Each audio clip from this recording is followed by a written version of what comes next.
Good morning, students. How are you? I am Vikram Raj Purohit, chemistry teacher. We are continuing the chapter alcohol, phenols and ethers. In last class, we have studied preparation methods of alcohols. I revise for 20 seconds.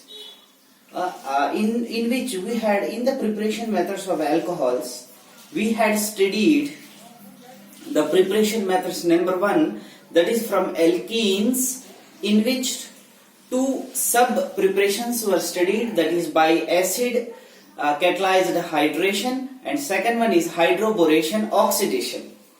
And the second preparation methods are from carbonyl compounds, in which reducing agents are used like sodium borohydride, lithium aluminum hydride, and hydrogen H2 with palladium catalyst, platinum catalyst or nickel catalyst. These are used. And from aldehydes we had prepared 1 degree alcohols. From ketones we had prepared 2 degree alcohols.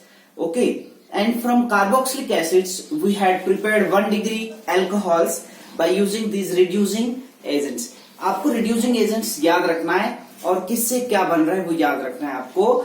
और हमने ऐसा भी किया था, ether से asters से भी हमने बनाया था. कैसे बनाया था? कार्बोक्सिलिक एसिड्स को अल्कोहल्स के साथ रिएक्शन करके हमने उनको एस्टर्स में कन्वर्ट किया और एस्टर्स से क्या बन गए थे?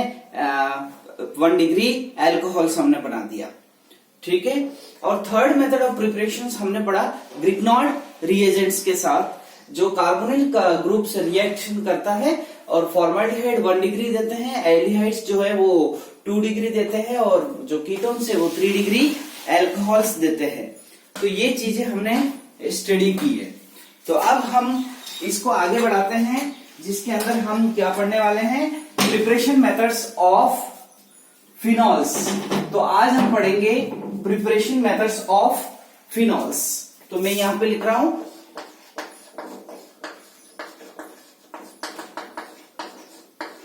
प्रिपरेशन ऑफ या preparations of phenol.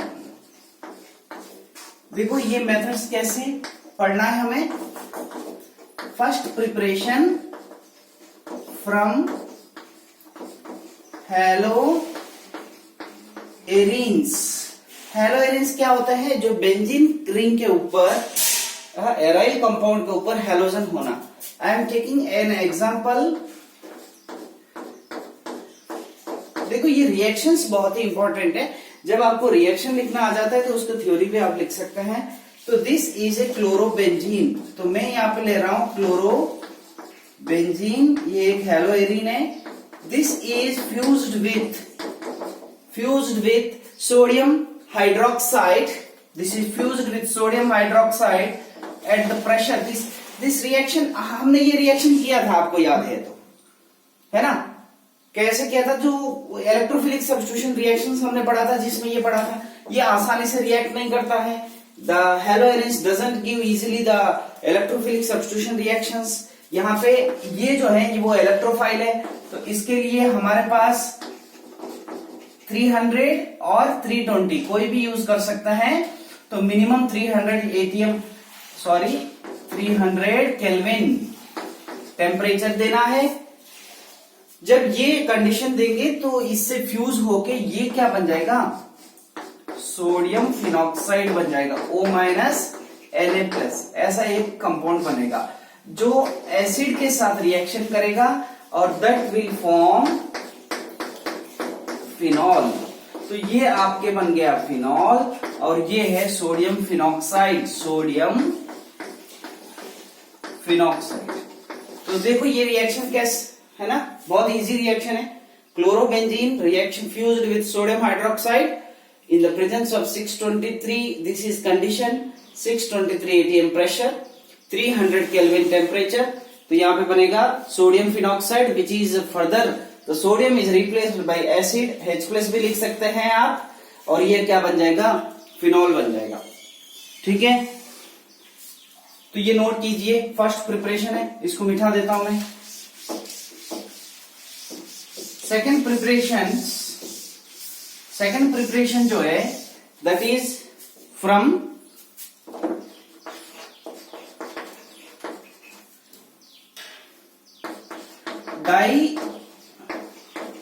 Diazonium salt या डाईएजोनियम कंपाउंड।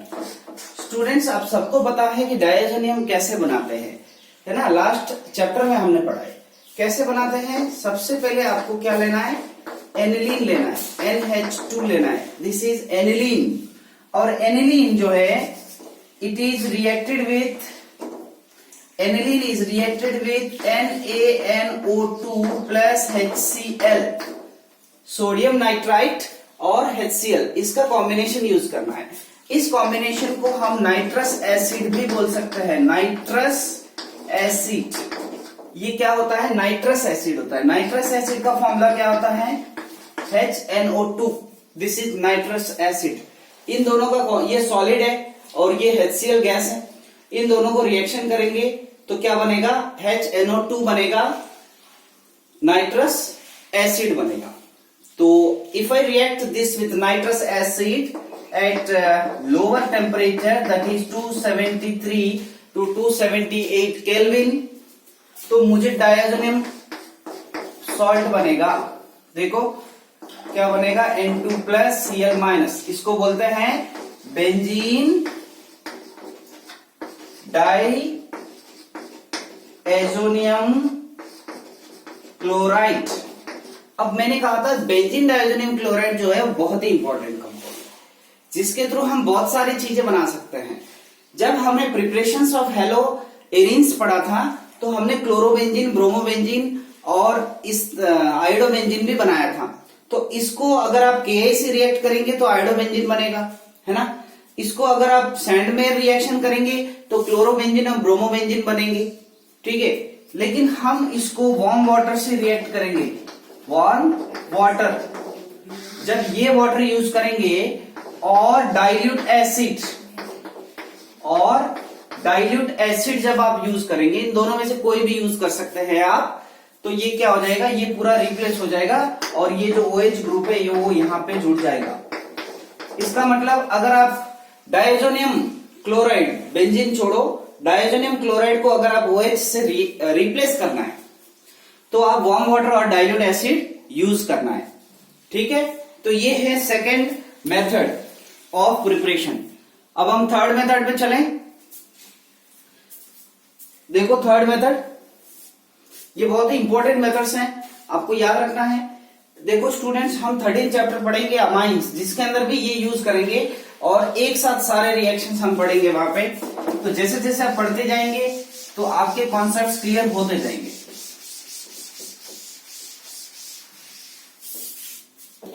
ठीक है।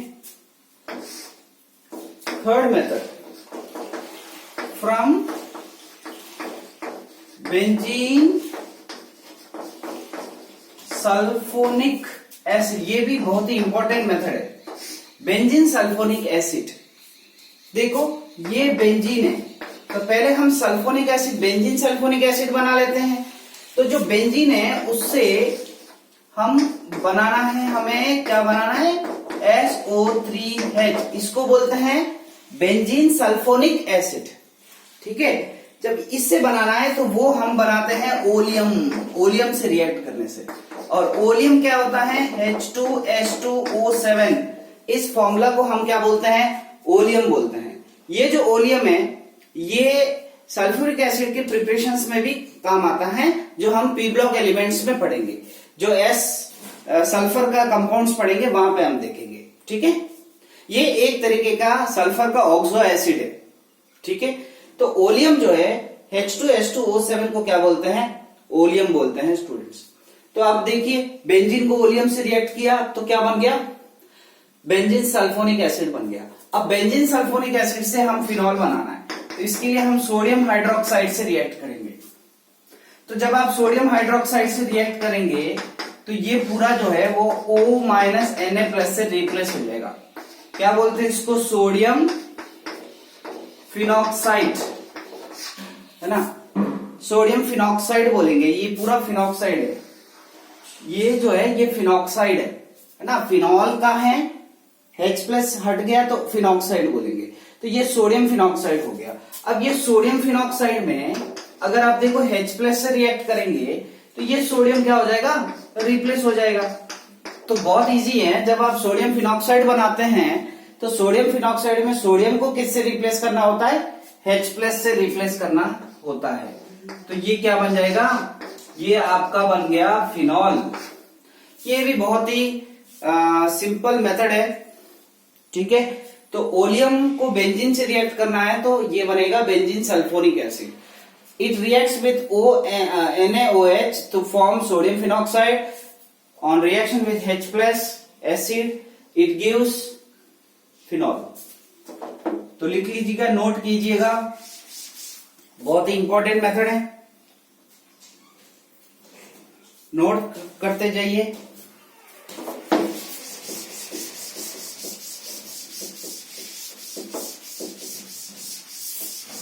देखो next last method, very very important method है ये, फ्रॉम क्यूमीन। देखो स्टूडेंट्स, क्यूमीन क्या होता है पहले पता है तो हम आसानी से फिनॉल बना सकते हैं। CH, देखो बेंजीन के साथ CH जुड़ा हुआ है और यहां पे मैंने लगा दिया CH3, ठीक है। आइसोप्रोपाइल, इसको आइसोप्रोपाइल बोला है, आइसोप्रोपाइल, और ये हो जाएगा बेंजीन, तो इसको बोलते हैं आइसोप्रोपाइल बेंजीन, ठीक है। इसी को बोलते हैं क्यूमीन, कॉमन नेम इसका क्यूमीन है। जब इसका ऑक्सीडेशन O2 से करेंगे, एयर से करेंगे, तो ये इसका ऑक्सीडेशन होगा और ये ऑक्सीडाइज होके क्यूमीन हाइड्रोपेरोक्साइड बनेगा। देखो O डबल बॉन्ड O को क्या बोलते हैं, पेरोक्साइड बोलते हैं, इसलिए इसको पेरोक्साइड, हाइड्रोपेरोक्साइड बोलेंगे। क्यूमीन हाइड्रोपेरोक्साइड बनेगा, इसका ऑक्सीडेशन किया। अब H2O aqueous acid, dilute acid या एक्वस एसिड का मतलब क्या होता है, वाटर एसिड के साथ डाइल्यूट एसिड, तब ये फाइनली आपका प्रोडक्ट बनेगा फिनॉल प्लस ये जो ग्रुप है ये पूरा चला जाएगा, ये यहां पे इस तरीके से जाएगा, तो यहां पे डबल बॉन्ड बना,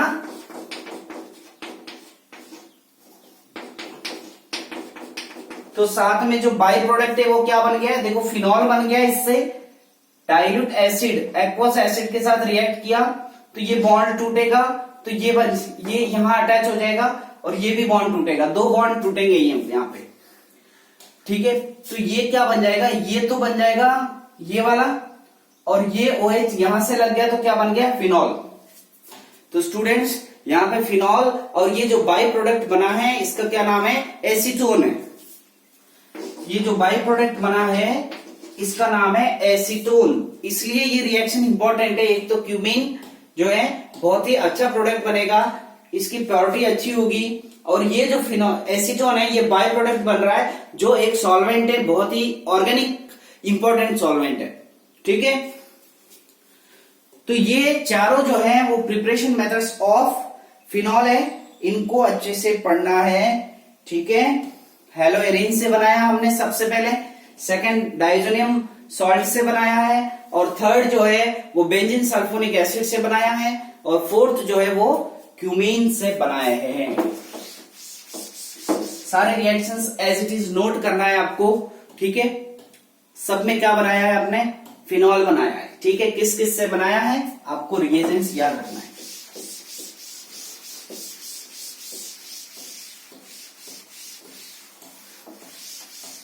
कंटिन्यूअसली लेक्चर्स को सुनते जाइए, तभी ये कंटिन्यूटी रहेगा, तभी आपको ऑर्गेनिक केमिस्ट्री समझ में आएंगे, और आप रिवाइज भी करते रहना। स्टूडेंट्स ये है प्रिपरेशन मेथड्स ऑफ फिनॉल्स। अब हम थोड़ा सा आगे बढ़ते हैं और हम पढ़ रहे हैं फिजिकल प्रॉपर्टीज।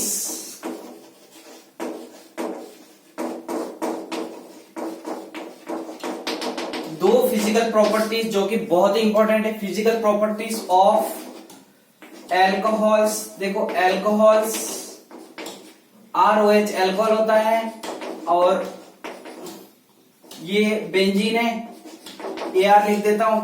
फिनॉल, अल्कोहल्स और फिनॉल्स दोनों के फिजिकल प्रॉपर्टीज, ठीक है, पढ़े।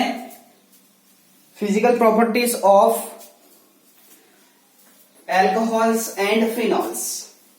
तो स्टूडेंट्स मुझे एक चीज बताइए कि अगर आपके पास एक कार्बन वाला अल्कोहल है, ठीक है, और अगर आपके पास 2 कार्बन वाला अल्कोहल है, अगर आपके पास 3 कार्बन वाला अल्कोहल है, तो कार्बन क्या हो रहा है, चेन बढ़ रहा है, तो मॉलिक्यूलर वेट भी बढ़ रहा है। तो जैसे जैसे कार्बन की चेन बढ़ेगी तो van der Waals forces of attraction भी बढ़ेंगे। इस बात को समझना होगा आपको, ये पॉइंट आपको अच्छे से समझना है, ठीक है। तो जैसे जैसे कार्बन, मैं ये मानता हूं कि फिनॉल्स और अल्कोहल दोनों में यही होता है, अगर कार्बन की चेन बढ़ेगी,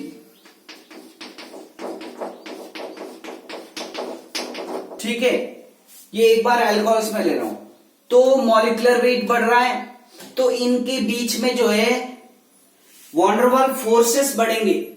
वॉन डेर वाल्स फोर्सेस क्यों बढ़ रहे हैं, क्योंकि इसका सरफेस एरिया बढ़ रहा है। तो जैसा जैसा सरफेस एरिया बढ़ेगा, आप लिखते जाइए, on increasing the number of carbons molecular weight increases, okay, molecular weight increases, मतलब if we increase the carbon chain the molecular weight increases, hence surface area increases, van der Waals forces of attraction also increases, therefore the boiling point will increase, therefore the boiling point will increase। तो carbon chain is increasing, तो सबसे ज्यादा molecular van der Waals forces यहां होंगे, surface area इसका होगा और molecular weight इसका है, देयरफॉर इसका बॉइलिंग पॉइंट इससे भी ज्यादा है, इसका बॉइलिंग पॉइंट इससे भी ज्यादा है। तो आपको समझ में आ गया पॉइंट।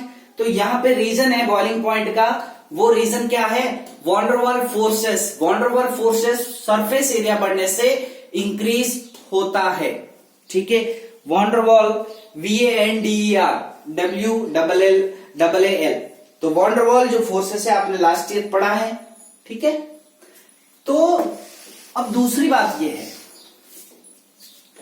अगर मैं इन्हीं कार्बन्स का चेन लेंथ लंबी ना करके लीनियर चेन ना बना के अगर मैं ब्रांचिंग बढ़ा दूं, ठीक है, अगर मैंने 5 कार्बन वाला सीधा लिया है अल्कोहल, लेकिन 5 कार्बन वाला एक ब्रांच ले लिया है, तो यहां पे सरफेस एरिया जो है वो कम हो गया है, तो वॉन डेर वाल्स फोर्सेस कम होंगे, तो इससे भी इसका बॉइलिंग पॉइंट क्या हो जाएगा, कम हो जाएगा। तो सरफेस एरिया कम, तो वॉन डेर वाल्स फोर्सेस कम और बॉइलिंग पॉइंट कम। तो समझ में आ गया है, लीनियर चेन, ठीक है। यहां पे branches, branching, on increasing the branching surface area decreases, van der Waals forces decreases, hence the boiling point decreases. तो समझ में आ गया है। तो देखिएगा फिनॉल्स और अल्कोहल्स का boiling point comparing to other compounds functional groups, like अगर आप इनको दूसरे फंक्शनल ग्रुप से कंपेयर करेंगे, इन दोनों को, लाइक ईथर्स, हेलोएरिन्स, हेलोएल्केन्स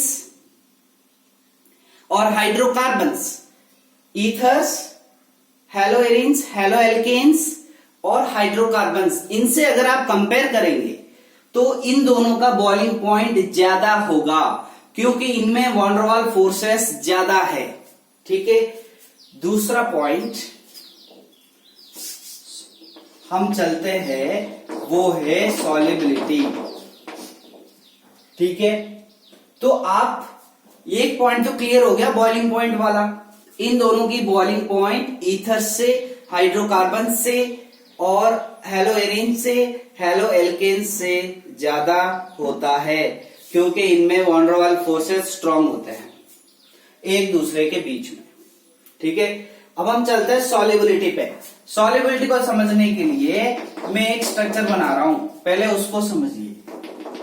देखो मैंने हाइड्रोजन और ऑक्सीजन के बीच में क्या बना दिया, कौन सा बॉन्ड है ये कौन सा बॉन्ड है, देखो इसका लोन पेयर और इसके हाइड्रोजन के साथ बॉन्ड बना रहा है, ये हाइड्रोजन बॉन्डिंग है। इलेक्ट्रोनेगेटिव और हाइड्रोजन के बीच में जो बॉन्ड होता है उसको हाइड्रोजन बॉन्ड बोलते हैं, हाइड्रोजन बॉन्डिंग। कैसा हाइड्रोजन बॉन्डिंग है, इंटर और इंटर, कैसा, इंट्रा इंटर, कौन सा है ये, आपस में, ये अलग अल्कोहल है, ये दूसरा अल्कोहल है, दोनों के बीच में है, ठीक है, तो ये क्या हो जाएगा, इंटर। तो अल्कोहल्स के बीच में इंटर हाइड्रोजन बॉन्डिंग होता है, इंटर मॉलिक्यूलर हाइड्रोजन बॉन्डिंग होता है। ओके, दैट्स वाई इनकी सॉल्युबिलिटी, इनका आपस में बॉन्डिंग होने से, ठीक है, आपस में बॉन्डिंग होने से इनका बॉइलिंग पॉइंट ज्यादा, ये भी एक रीजन दे सकते हैं। वॉन्डरवाल फोर्सेस के जो है वो एक दूसरे के बीच में है, वैसा ही इंटरमॉलिक्यूलर हाइड्रोजन बॉन्डिंग जो है वो एक अल्कोहल और दूसरे अल्कोहल के बीच में हो सकता है, होता है, और होने से इसका बॉइलिंग पॉइंट क्या होता है, ज्यादा होता है। ये दूसरा रीजन हम दे सकते हैं।